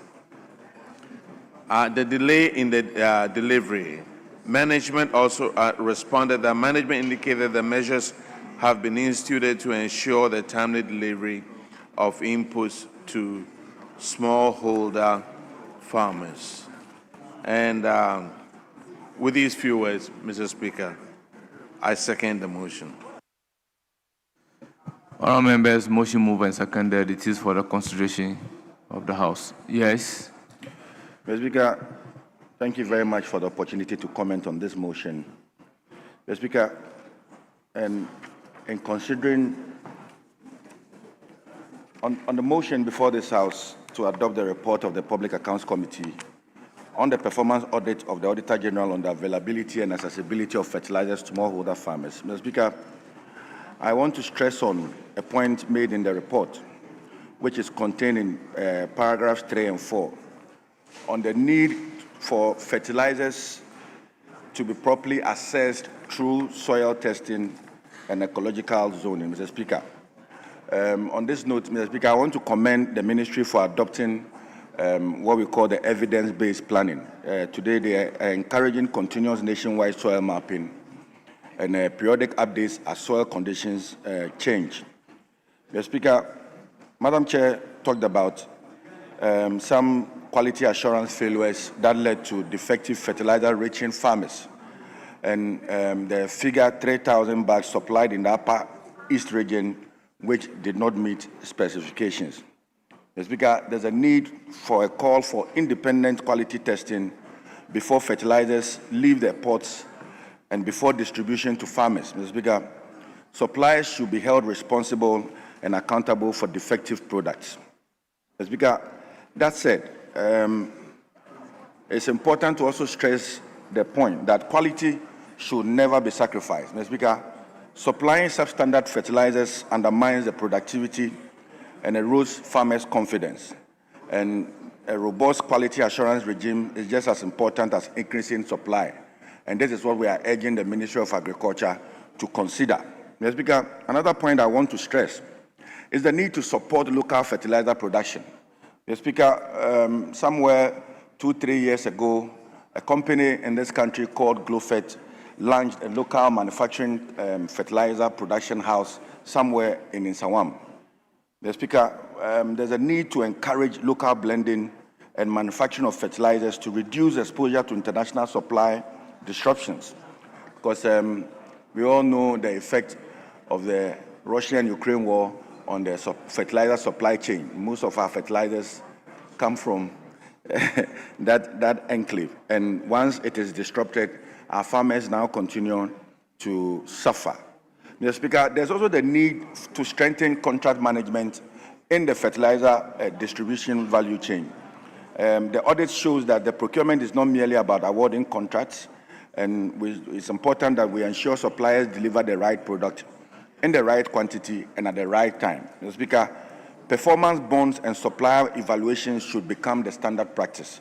And Mr. Speaker, on this note, I urge the House to adopt this report, ably moved by the chairperson of the Public Accounts Committee of Ghana. Thank you very much, Mr. Speaker. Thank you. Honourable members, at the conclusion of the debate, I'll put a question. As many as are in favor of the motion, say aye. Those against, say no. The ayes have it. The motion is accordingly adopted. Yes, available leader. Mr. Speaker, we are left with motion number 20. Very well. Motion After number I will 20. see to other paper addendum. Chairperson of the committee, you may move motion number 20.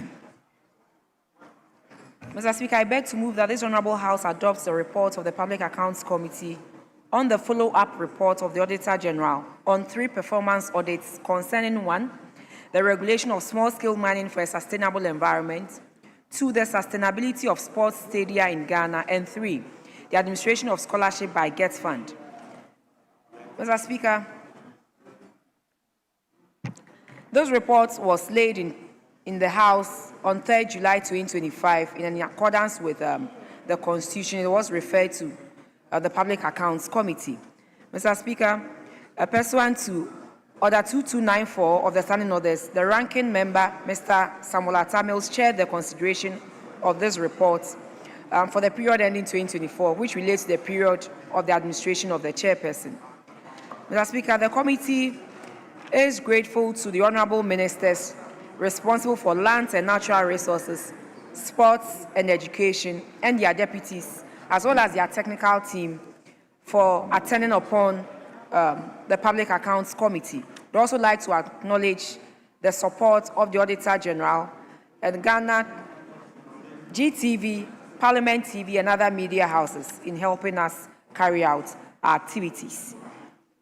Mr. Speaker, the committee found that the Minerals Commission and the Environmental Protection Agency had fully implemented 25 out of the 29 recommendations that the auditors recommended to them in the 2019 reports. And there were 4 remaining recommendations Honourable that had been Chairperson, implemented let the Hansard partially. capture the entire report as you read the conclusion. The Hansard should capture the entire report as you take So I us should through go ahead, the conclusion. yes, and conclude. Okay. Thank you very much, Mr. Speaker. Mr. Speaker,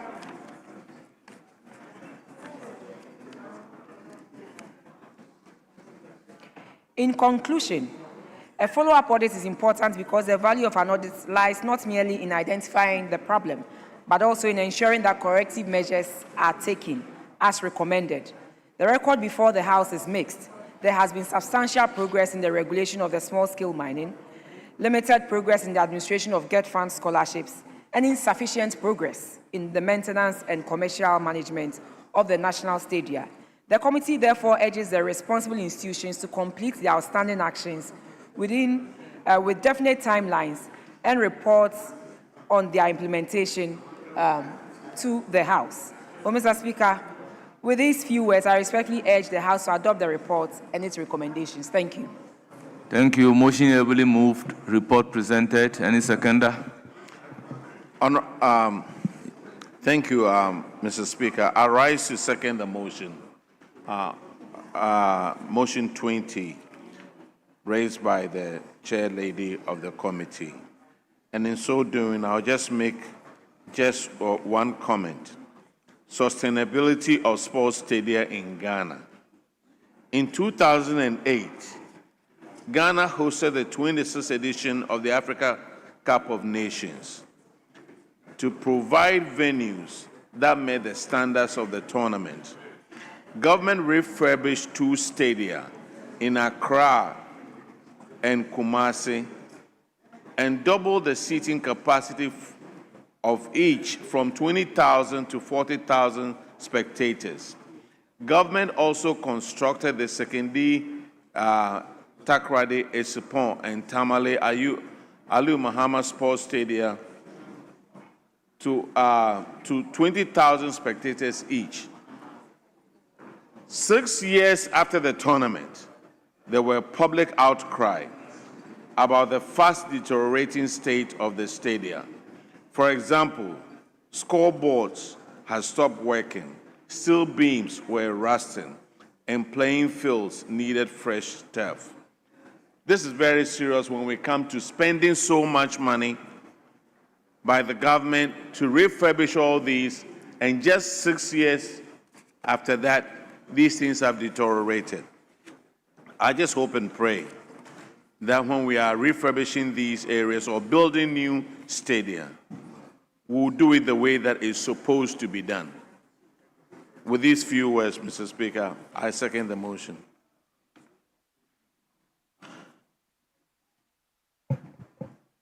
Yes, you have the floor. Mr. Speaker, thank you for the opportunity. I rose to speak or make a comment on the earlier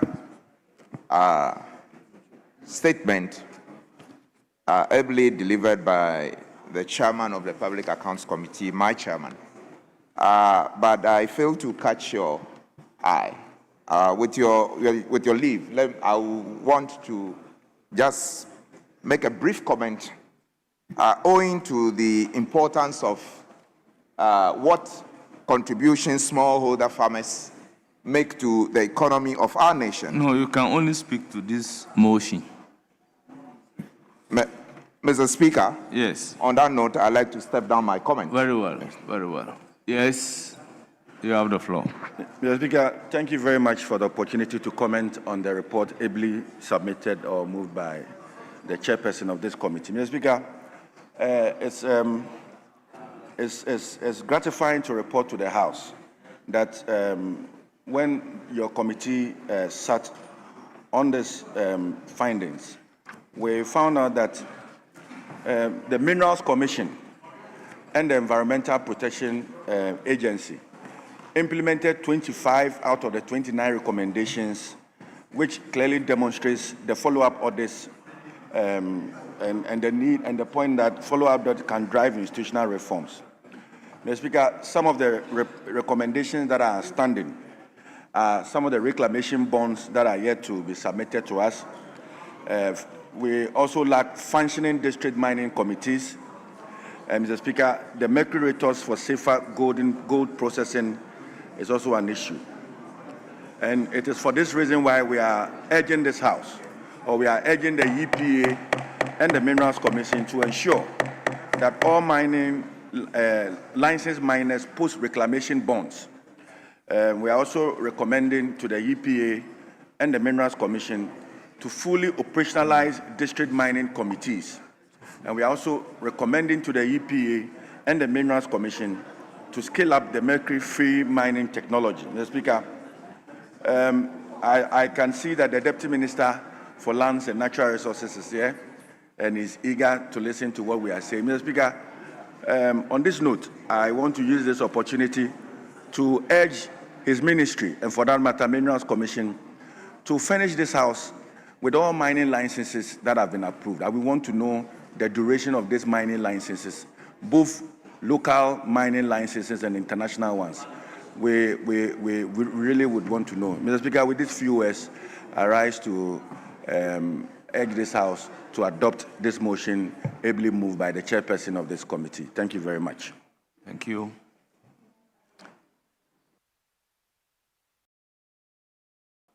You have the floor. Thank you, Mr. Speaker, for the opportunity. Mr. Speaker, I rise to contribute to the report of the Public Accounts Committee on the follow-up report of the Auditor General on 3 performance audits.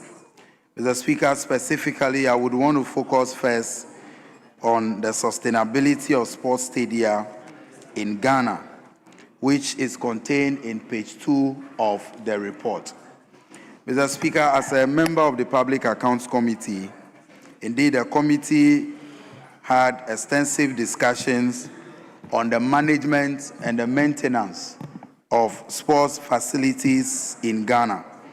Mr. Speaker, as noted in the committee's report, in the year 2008, Ghana had the opportunity to host the 26th edition of the Africa Cup of Nations.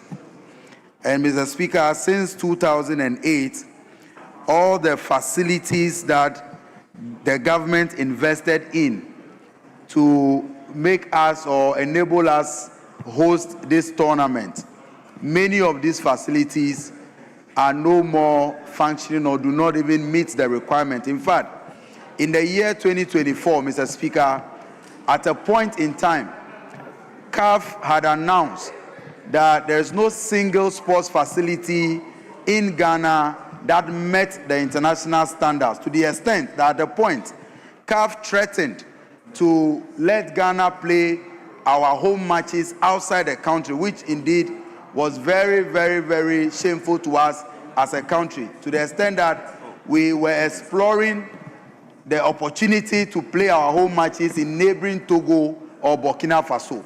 Mr. Speaker, the problem really is not that governments have not invested in sports infrastructure enough, but it is much about the fact that the maintenance of these facilities has really not been the best. Mr. Speaker, I would want to urge the National Sports Authority to take a critical look at how these facilities are managed and maintained, so that across our regions, Mr. Speaker, we should be able to have standard sports facilities that international matches can be played on. Mr. Speaker, today we are all talking about the performance of countries like Egypt and Morocco at the World Cup. And it can be linked also to their investment in sports infrastructure. Mr. Speaker, when you go to a place like Morocco, almost every community has some standard pitch that the young boys and girls are using to train. But in Ghana, our story is not, Mr. Speaker, is nothing to write home about. For example, Mr. Speaker, I am a member of parliament from Ketu North in the Volta region. Mr. Speaker, it will surprise you to know that the entire region, the only sports facility that the whole sports stadium, which, Mr. Speaker, is supposed to be the regional sports stadium, is not fit for purpose. With a little rain, Mr. Speaker, no sports activity can go on even in that stadium.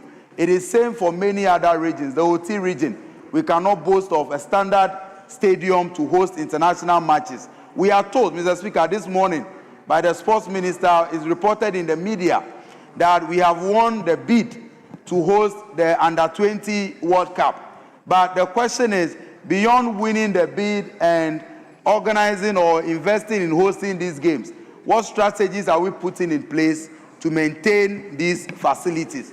Recently, Mr. Speaker, during the All-African Games, a lot of money went into building the Boteman Sports Complex. Mr. Speaker, if you visit that site today, it is nothing good to write home about. I think that this House should consider, Mr. Speaker, asking the right authority, the stakeholders, to give us a report on how best they will be managing these sports facilities for the country. Mr. Speaker, having said that, I pray that both sides of the House will adopt the report from the Public Accounts Committee as a true reflection of the work that we did over the period. Thank you. Yes. Honorable Chirako. Thank you very much, Mr. Speaker. I rise to contribute to the report from the Public Accounts Committee.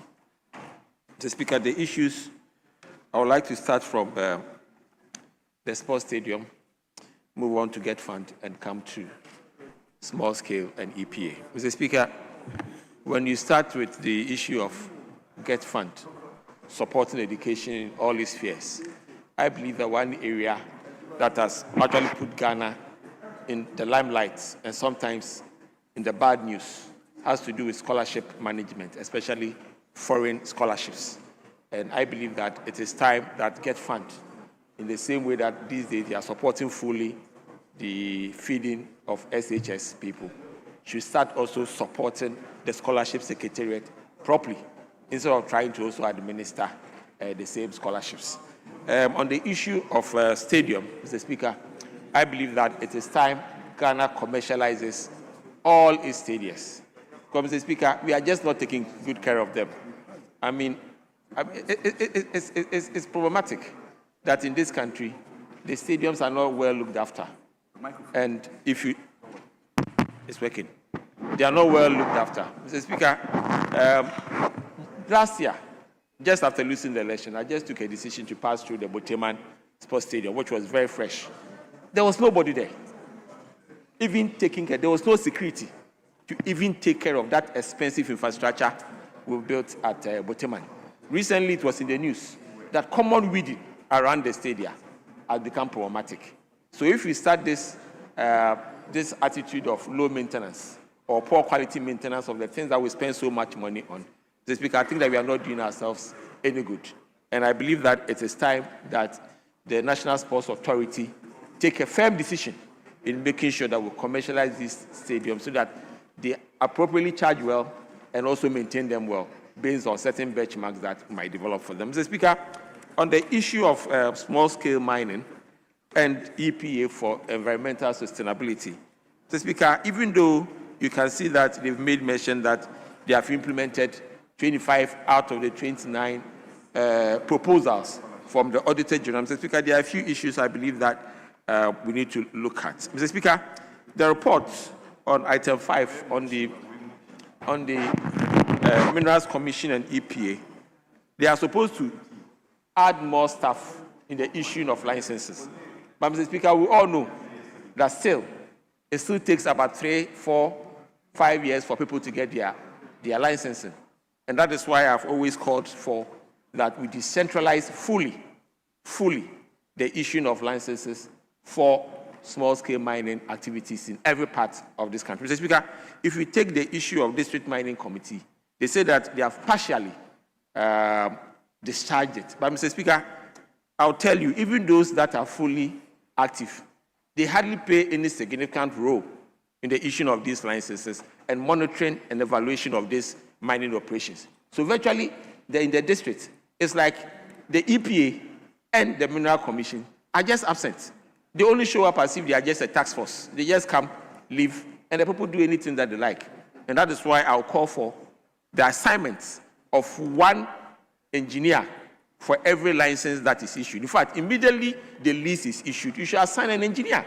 And I believe that that can give us a lot of employment for even our engineers in this country. Those who have not done specifically maybe geology or geological engineer, whatever, can be upgraded so they can fit that purpose to make sure that for every license that we issue. So right from beginning, whether the person is doing prospecting, whether the person is doing proper mining or whatever, we should be able to have an engineer right from the onset to monitor that person for us. And I believe that if you look at the revenues we're able to generate from mining, we should be able to easily fund this budget. Mr. Speaker, if we take the issue of mercury tort to support those who have been using mercury. Honourable Member, in conclusion. Okay. This country has committed itself to the Minamata Convention. And I believe that we should start looking at new technology like the Sikabuchia, which was developed by Ghana at UMAT, and then also the one from Gold Catcher, which was implemented previously. Mr. Speaker, with these few words, since my time is up, I'd like to stop here for the rest to continue. Thank you very much. Yes, Honorable Deputy Minister for Lands and Natural Resources. Mr. Speaker, I'm grateful for the opportunity to contribute to this report submitted by the Public Accounts Committee. Mr. Speaker, let me start with the issue of sports, even though that is not my area. But just to corroborate what my colleague just said, I don't know what took me to the Botema Stadium last week. For some reasons, I just drove and going around to, as it were, observe what was happening there. I was amazed to see that beautiful building more or less going waste. Grasses everywhere. And I was wondering and asking myself questions that if this was for an individual, if this was for a private organization, are we going to leave it this way? Clearly, there is a need for us to take a second look at how we manage public property. What we don't realize is that the monies used in building these facilities are our own monies. These monies that could have been used to take care of our children in education, these monies that could have been used to build schools and build hospitals and clinics. Yet we thought that sports is a very important thing to do. And so for us to invest this much money into this area and allow it to go rotten is something that I think we have to take a second look at. And so sometimes my worry is we talk about it here, and when we leave here, nothing happens. A time has come when we will have to speak the truth and tell those responsible to do what is needful. And so I think that the managers of the stadia across the country must wake up. And if there's a need for any money to be devoted to them, or if there's a need for us to find a way of commercializing these facilities so that we can generate funds to maintain them, we do it. So, Mr. Speaker, that is what I want to say on this issue of sustainability of our sports facilities. Mr. Speaker, let me now make reference to point 80 of the report, which talks about the EPA and also the Minerals Commission. Mr. Speaker, this is a report dated 2019. And some recommendations were made for EPA as well as Minerals Commission to implement. And at the time that we met the committee, about 25 out of 29 of those recommendations were fully implemented. Today, I can report to you that the rest of the recommendations have also been fulfilled.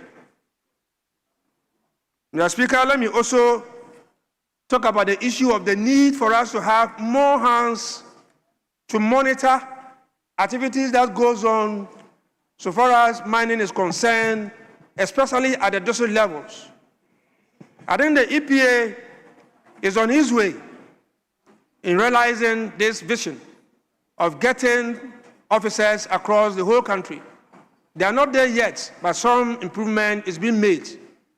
They've been able to recruit people on contracts, and recently they've been able to even, as it were, confirm some to be permanent workers. And so if we give them the necessary support, I'm sure they'll be able to employ many more hands to help us. Mr. Speaker, the other truth is that whilst we are looking for engineers to go and do this work at the district levels, it is quite expensive, even though one would say that it's not as expensive as the damage that we are experiencing. But it is the chicken and hen, what is it called? Chicken and egg situation. Which one do you address first? The monies are not there for you to be able to employ more hands so that they can bring you the revenue to continue. Do you go take loan and come and do it? And when we want to take loan and come here, you know the repercussions of taking loans. So this is where we have found ourselves.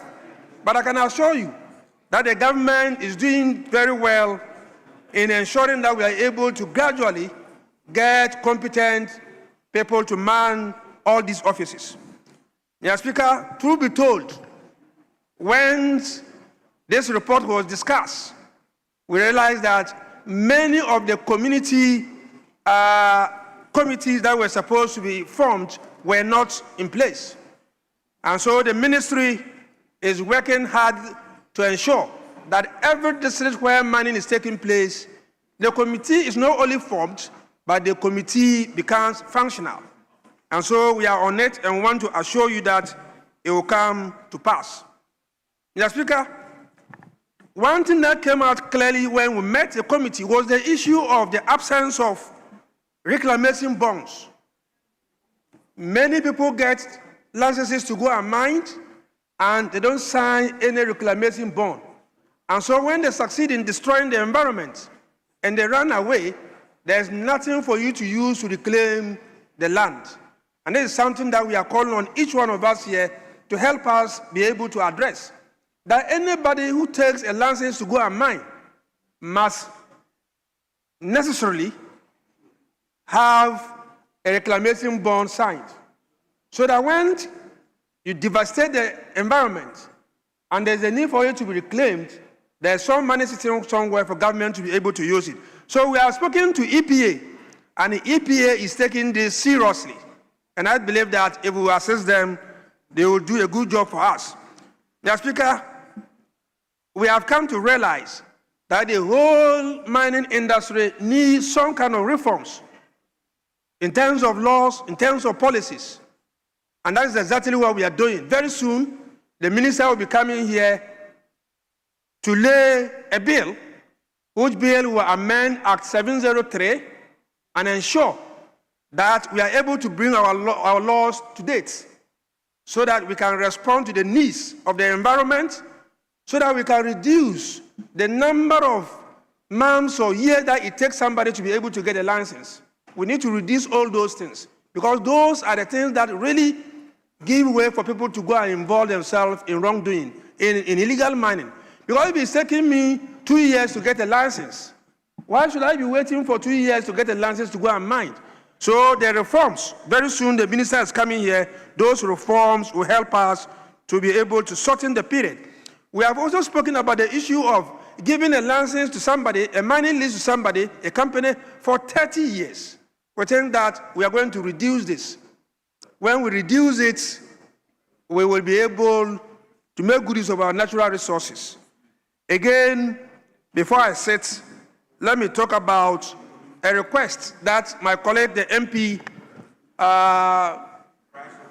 of Impriasu made, that the minister should come here and tell them the number of applications, the number of mining licenses that are in the system.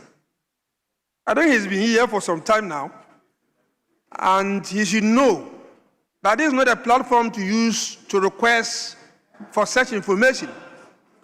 What you can do, and this is free consultation, I won't take anything, you are my friend, is for you to go to the table office. There's a small sheet there. Pick that sheet. If you have never filed any question, I can get somebody from our side here, and I'll let Honorable Adam to teach you, Adam to teach you how to file a question. Adam will teach you how to fill the form and where to take the form to. And then he will guide you as to how to answer to ask the question when the minister is here. Then you can get your information. I think, let me thank the committee for doing a good job. Somebody was trying to find out why I was talking about mineral side and not the sports. I started with the sports before I veered into the mineral side. So the Deputy Minister for Deputy Minister Honorable for Deputy Finance, Minister for Lands and Natural when I'm Resources, talking, in you open your conclusion. ears. Mr. Speaker, I'm very grateful. Thank you. Yes, Honorable Anodompre. Speaker, we have been urged to encourage colleagues for the adoption of this report of the Public Accounts Committee. Speaker, this has been a cycle that has been run severally in this House. Reports of the Public Accounts Committee on other reports of the Auditor General is not new to this House. However, there are a few observations I wish to bring to the attention of this House. Speaker, the Deputy Minister is a good friend who is friendly to the environment. I know he's not harmful to the environment, he's friendly. His narrative and his speeches speak to that. I only want to focus on constitutional imperative. So that this report could be adopted. And bear with me, and so what? We adopt this report and what happens? We've been adopting this report severally. What different approach or different actions should we be seen to be taking? That, for me, is the thrust of the question. Key issues have been raised. Matters on sustainable mining, matters on scholarship secretariat. Now, it's not for nothing that we passed the EPA bill into an act to make it an authority. Now, this reclamation bond we are talking about, the EPA themselves, they also have some of it. They have it. Yes, they have some of the funding and the money. That necessary oxygen, what has the EPA been doing over the years with this money? And it's important we ask all these questions. There are provisions. I was just having a quiet engagement with my chief whip, who has also followed these matters. He's been a veteran on the Public Account Committee, so he knows the issues.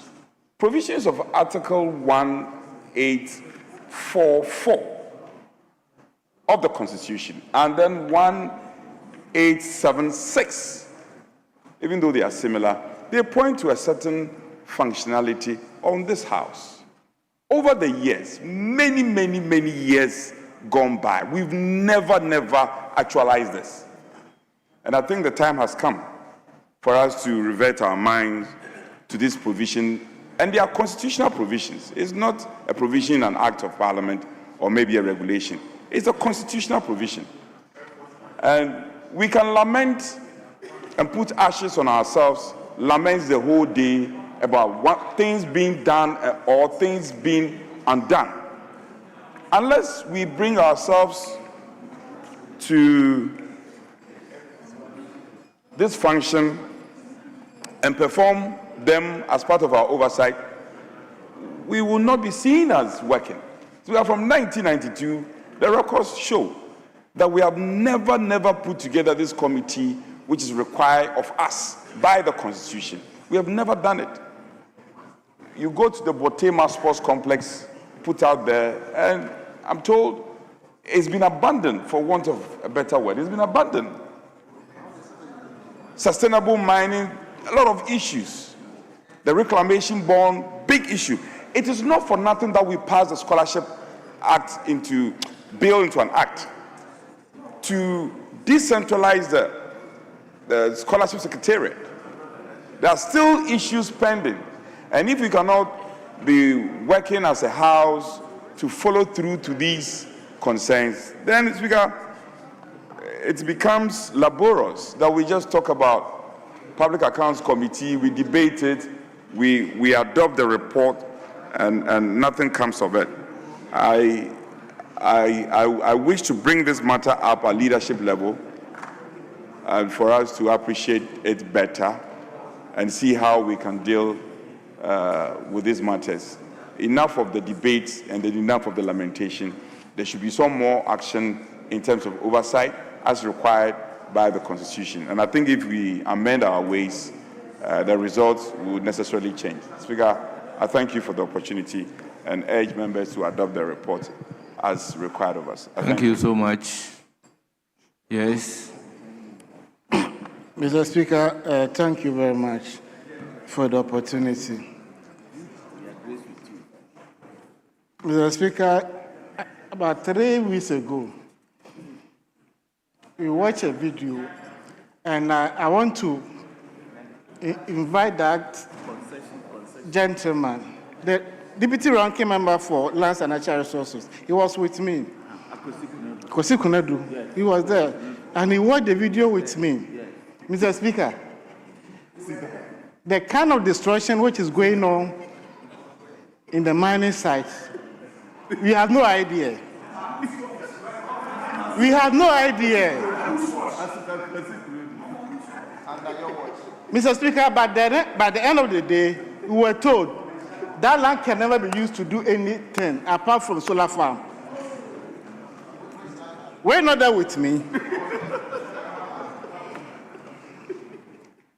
It's okay, it's okay. You go to the mining sites and they'll tell you security reasons. You can't visit the mining site.